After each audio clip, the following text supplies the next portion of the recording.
Hi, I'm Roland and I want to discuss my little project. It started out of curiosity that I was talking to my dad after his retirement, and it's because of this that I grew up in Germany during the Cold War. He was in the military, and of course, he did not discuss his job in details with us as his family.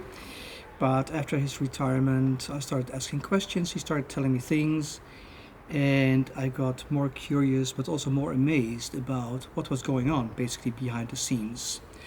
So, my project basically is trying to uncover some things, try to find some places, some persons that were actually involved in this scheme of the Cold War, but then not from an American or a Soviet standpoint, but basically the European standpoint. Me as being Dutch, but growing up in Germany, so actually it's mostly concerning about what did we know at that time and why and what we didn't know. So at that time, we thought basically the world as it was normal. These two powers opposing each other.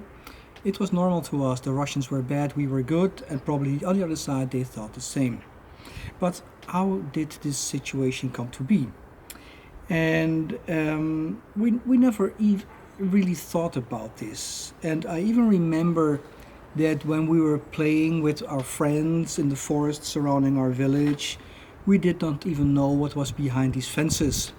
Of course, the military base, that was obvious because we used to go there for the cinema, but all these other areas surrounding us. And later on, I learned that this big area behind this fence was actually a nuclear storage site for grenades and rockets. And so that really started me thinking of, okay, how many of these places were there and what did the people know? What did the people know who were living there? Did they really know that there were nuclear bombs behind these fences? And what was supposed to happen with these things? And so I got more and more curious and wondering of all these things we did not know. And so I started basically my project is what was where and when, and also try to uncover a bit of the why. How was it decided? When was it decided? And the first thing I learned was basically that the Korean War created a big scare in Europe. And at that time, like in early 1950s, it was believed that the Russians had so many military still ready in Eastern Europe to invade the West that the only way of countering that threat was with nuclear weapons, because having so many soldiers in Germany just in case of a war against the Russians was basically too expensive. So early on, in the early 1950s, it was decided that instead of countering this mess of Russian soldiers, we should counter this with nuclear bombs. And as soon as Germany actually became a nation state, it also became a member of NATO. NATO countries demanded of Germany that it should take care of its own defense. And Germany thought, okay, then we also need probably nuclear weapons. And when they did a public survey in what the German public thought of this, yeah, they found out that the vast majority of Germans were opposed to rearming Germany, and especially rearming with nuclear weapons. That did not stop basically NATO from starting its strategy of massive retaliation. So basically, if the Russian would attack, NATO would counter this attack with nuclear weapons.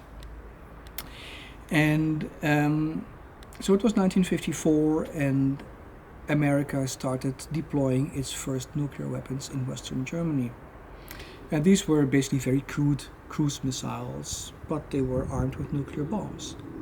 So imagine this, you're living in Germany, and these bombs, they were stationed very close, basically on the western side of West Germany, so basically close to the French and Belgian borders.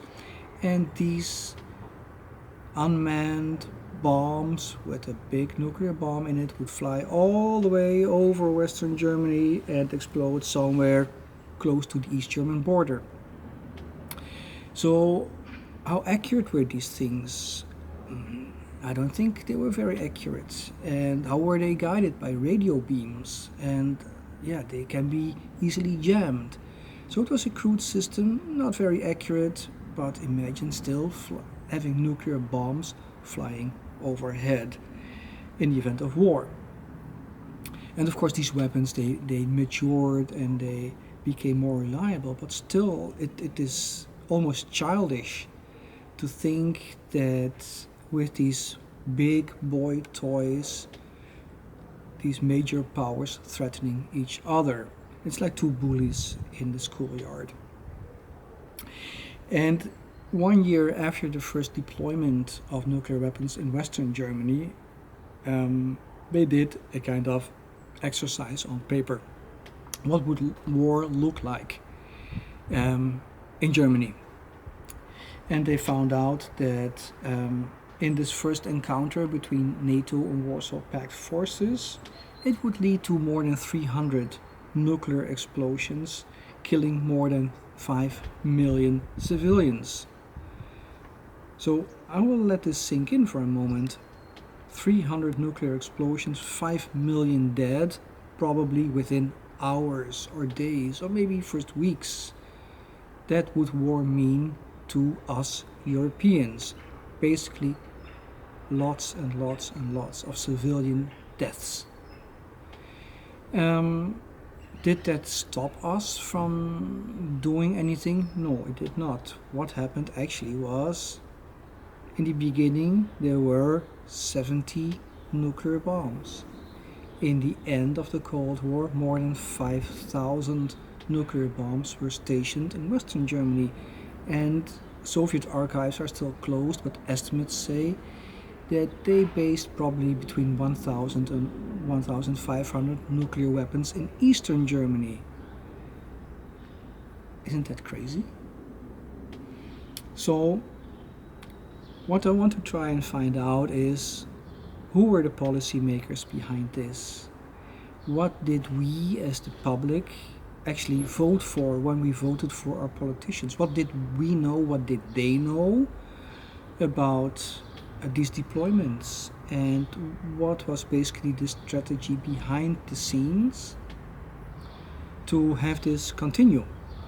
And the other thing I'm interested in is that where were these weapons stored? What has happened to these sites? Where are they now? Are they accessible? Do the people who live there know about what was going on behind these fences? So this is my project, and I want to keep you posted on my progress. I hope it made you interested, and I will come back. Thank you.